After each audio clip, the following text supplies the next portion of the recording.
Buen día, mi nombre es Jay Rodríguez Ramírez. Este es un video solicitado en la materia de electrónica analógica como evaluación de la misma materia. En este video hablaré sobre unos conceptos importantes de la misma, los cuales los veremos a continuación. El primer tema a tratar son las señales de AC y DC. Las señales de corriente alterna y corriente directa se ven ejemplificadas simbólicamente por estas dos figuras que tenemos acá abajo a la izquierda. Aquí identificamos una y otra. La señal de AC es una corriente eléctrica en la cual tiene magnitud y sentido, los cuales varían cíclicamente. Estas señales tienen por lo general amplitudes menores y su frecuencia depende de la aplicación que se tenga para la misma. Las señales de corriente directa tienen como característica que fluyen en una sola dirección y no cambian de polaridad. Es decir, es una corriente continua que no tiene componentes de frecuencia. La corriente continua se utiliza en muchos dispositivos electrónicos como baterías y fuentes de alimentación.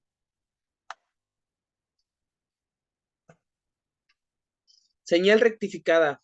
¿Qué es una señal rectificada? Una señal rectificada es una señal de corriente continua que se obtiene a partir de una señal de corriente alterna, mediante un circuito rectificador. El proceso de convertir una señal de CA en una de corriente continua se conoce como rectificación de onda completa. En la rectificación de onda completa, la señal senoidal rectificada de onda completa se obtiene haciendo positiva la parte de la señal que en un principio era negativa. Señal de potencia. Una señal de potencia es una señal que tiene una potencia promedio finita y mayor que cero. La señal de potencia se mide en vatios y depende de la sensibilidad del receptor y el alcance del transmisor. Control de velocidad para un motor de corriente alterna. Yo aquí hablaré sobre el método para controlar la velocidad de un motor de corriente alterna, un método llamado voltaje sobre frecuencia. Es un método un poco distinto a los habituales que más adelante voy a hablar sobre ellos, pero es el que encontré que mejor funcionamiento y eficacia obtenía contra los demás. Los motores de corriente alterna están diseñados para un campo magnético de fuerza constante. La fuerza del campo magnético es proporcional a la relación entre el voltaje y la frecuencia, pero un variador de frecuencia controla la velocidad del motor variando la frecuencia del voltaje aplicado. Un variador de frecuencia es este equipo que vemos aquí indicado con el mouse. Este variador de frecuencia se conecta, en ese diagrama podemos ver que viene la línea, se conecta directamente saliendo del positivo, el variador de frecuencia llega a los motores, en este caso están en paralelo, y se activan y se cierra el circuito, bueno, en este caso del circuito que estamos hablando tiene un temporizador, pero no es más que, no se, no, no se conecta en serie. Vemos aquí además una tabla que es el funcionamiento del mismo, es lineal, lo cual nos ayuda a obtener una mejor eficacia al momento de controlar la velocidad de un motor, ya sea para disminuir o aumentarla. La variación de frecuencia del voltaje afecta tanto a la velocidad del motor como a la fuerza del campo magnético, puesto que cuando se reduce la frecuencia para obtener una velocidad del motor más lenta, el campo magnético aumenta y se genera un calor excesivo. Cuando se aumenta la frecuencia, que es para obtener una mayor velocidad en el motor, el campo magnético disminuye y se produce un par menor. Para mantener constante el flujo magnético y la relación voltaje sobre frecuencia debe permanecer constante. Esto mantiene estable la producción de par independientemente de la frecuencia. Quiere decir que el par no va a decaer independientemente de cómo variemos la frecuencia en el campo magnético. Y aquí, pues aquí hablaré de los otros métodos de controladores de velocidad para motores de corriente alterna que existen y son bastante conocidos, pero estuve leyendo sobre ellos Y aquí anoté las características por las cuales no son tan empleables prácticamente en la industria. Realmente sí pueden ser utilizados, pero más en pruebas de laboratorio, por así decirlo, o didácticas, más o menos, para darme una idea. Por ejemplo, aquí lo tenemos, variación de voltaje. El control de velocidad de un motor de corriente alterna por variación de voltaje se efectúa cuando la tensión de alimentación disminuye, el torque también disminuye, por lo cual no es recomendado para aplicaciones prácticas. Y pues, puesto que este método consiste en disminuir la alimentación del motor, solo es práctico para bajar el torque del mismo, solo sirve para disminuir, pero en caso de que queramos aumentar la velocidad del motor, no nos servirá este método de control de velocidad.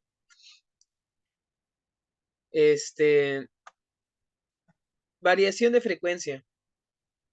Este método consiste en que el control de frecuencia de alimentación solo tiene aplicación práctica cuando se desea operar con el campo atenuado y encima de la velocidad base nominal. Quiere decir que solo sirve cuando, como por ejemplo en el ejemplo anterior hemos hablado, cuando se disminuye el campo magnético,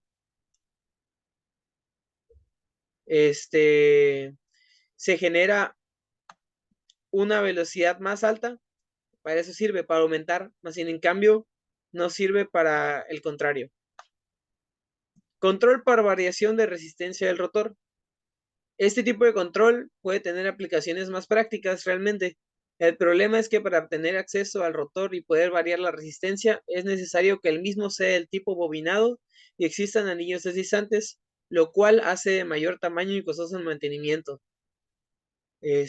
Consiste mecánicamente en agregar piezas modificables que puedan disminuir o aumentar la velocidad de que tenga de RPM el motor, pero realmente cada configuración que se tenga que realizar, tenemos que estar abriendo y realizando mantenimiento para que el funcionamiento de este sea el óptimo.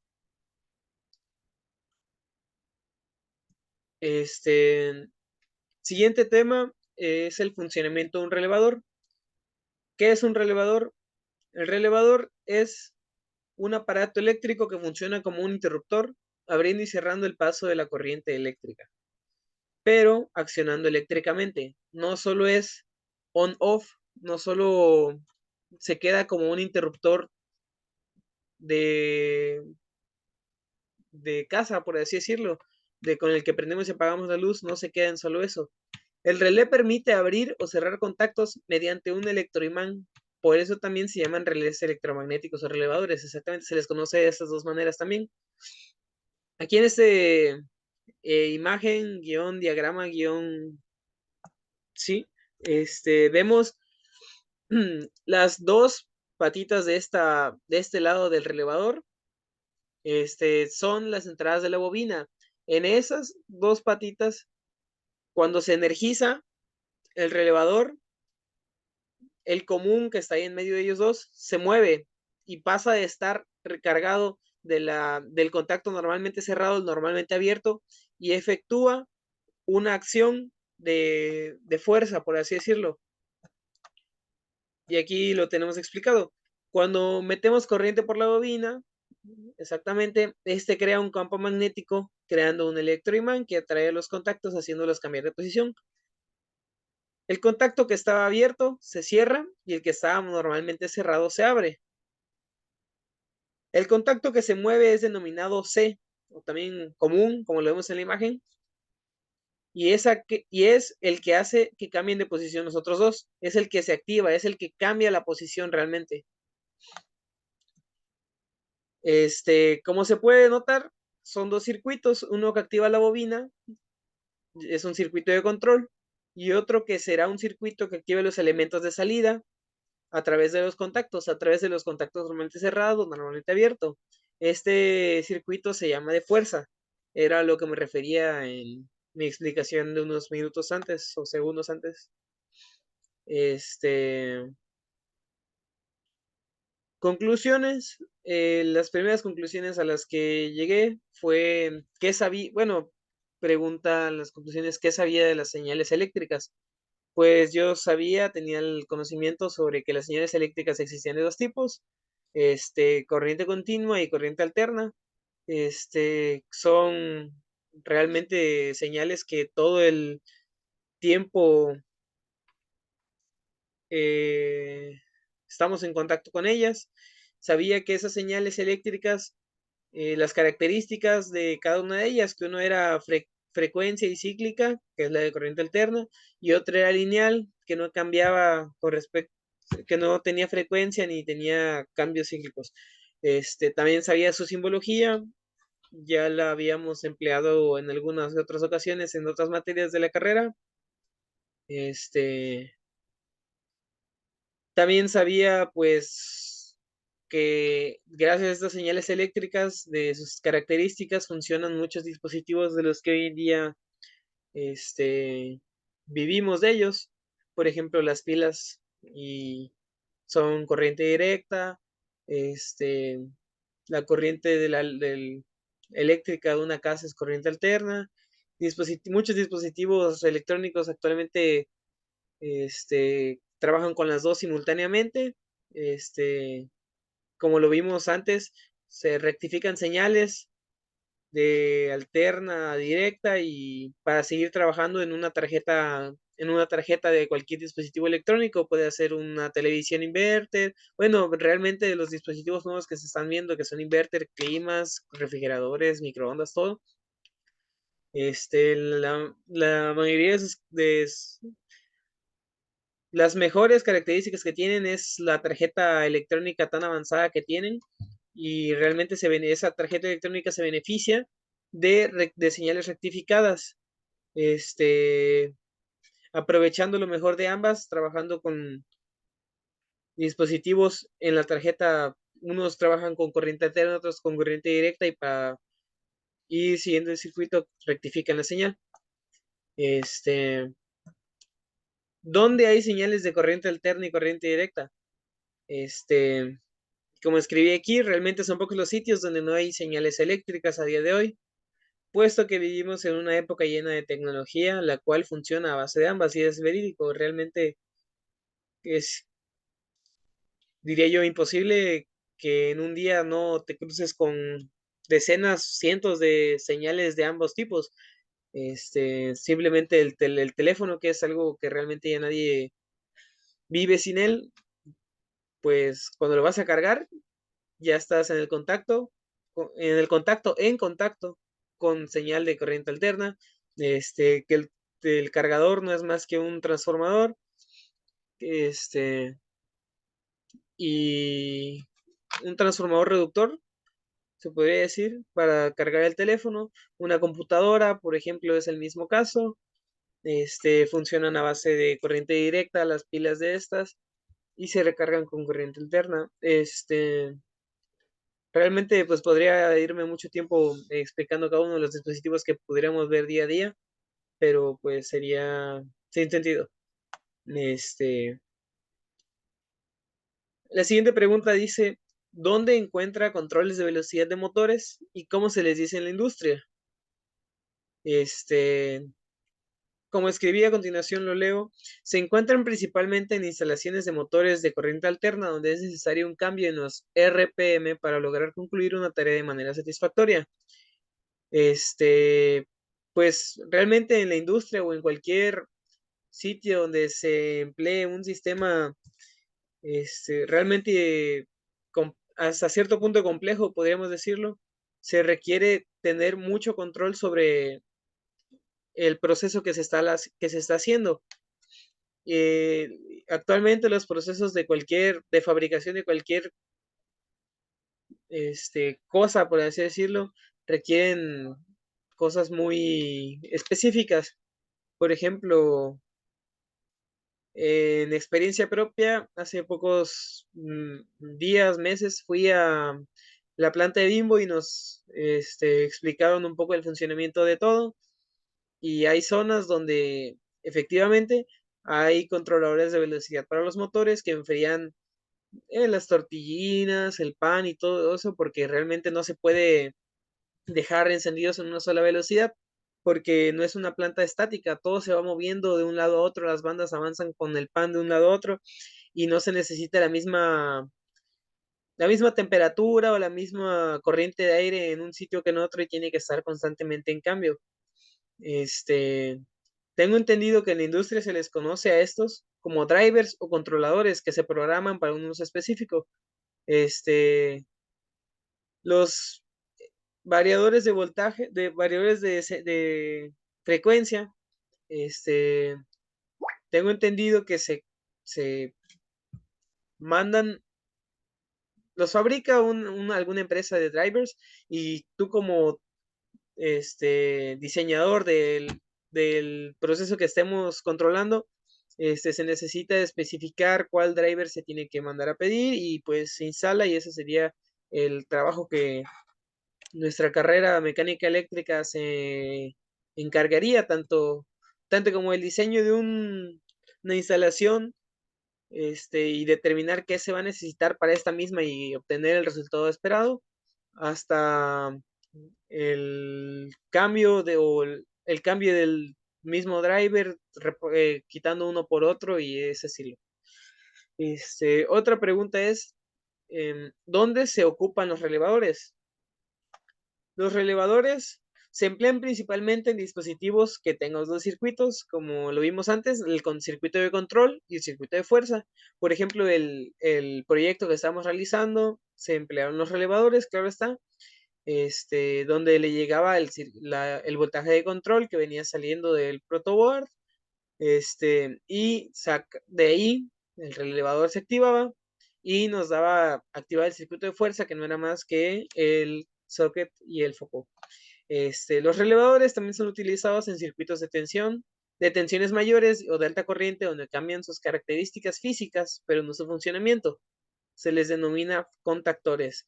Pues sí, ahí realmente se emplean los relevadores en otros ámbitos más de alto voltaje, por así decirlo. Este, y pues su funcionamiento es bastante útil, pero pues como es obvio, no se puede ocupar un relevador de 5 centímetros, este, para controlar, plantas más de alto voltaje. Y así es como específico se cambian sus características físicas, pero no su funcionamiento. En la mayoría, porque sí hay algunos que, pues, como todo, excepciones que sí cambian su funcionamiento. Este, ¿Qué le gustó del curso y qué no? Pues, honestamente me gustó la manera práctica de enseñar, puesto que no en todas las materias vemos cosas prácticas. Este, pues como es de saberse, no todas las materias tienen taller o laboratorio y luego las que tienen, pues tampoco es realmente lo que uno se espera. Y hay otras que, pues se podría decir que son un poco más teóricas, pero que siempre en nuestra manera de aprender como ingenieros, lo que más nos importa es la práctica a final de cuentas y sí como, se podría decir, plan del estudiante sería trabajar en la industria, pues obviamente le sirve más lo práctico, puesto que en la misma lo necesario es no tanto, obviamente es muy importante la teoría, pero es más importante ser habilidoso prácticamente o tener un poquito de sabiduría sobre lo que se está haciendo, no que sea la primera, no llegar a un trabajo y que sea la primera vez que vas a trabajar con eso. Lo que no me gustó, de lo que estaba hablando, fue que no tuvimos el taller, pero pues eso sí, estuvo fuera en este semestre de las manos del docente y fue más un inconveniente ahí con la facultad. Pero pues además de eso, realmente no hubieron cosas que no me hayan gustado. Este,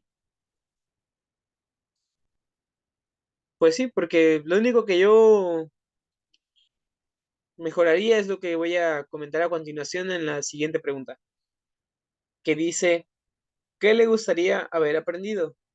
Este, en el curso personalmente me hubiera gustado un poco más de teoría de distintos dispositivos para al final emplearlos en un solo proyecto.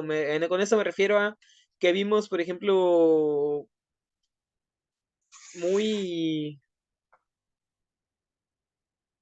muy a fondo, se podría decir, dos dispositivos, que es el relevador y el transistor. Me gustó la manera en cómo abordamos esos temas. Em, pero me hubiera gustado ver más el funcionamiento de otras cosas, de otros dispositivos electrónicos. Y como pongo aquí, al final, hacer como un compilado, yo que sé, como de unos 5 dispositivos de pura teoría, de verlos y de analizarlos y un poquito de ejercicios de cada uno para comprender su funcionamiento y todo. Y al final un solo proyecto como el medidor de nivel con relevador que hicimos, pero pues que tenga relevador, bueno, este tenía relevador y transistores, pero que tuviera los demás que hubiéramos podido aprender. Y aquí pues, o sea, que es obvio que por el corto tiempo del periodo escolar, es obvio que pues esa es la causa que no nos permitió tener más conocimiento sobre estos otros dispositivos. Este, y pues de mi parte eso es todo. Este, nada más que agregar y sí, bye. Como corto, sí yo.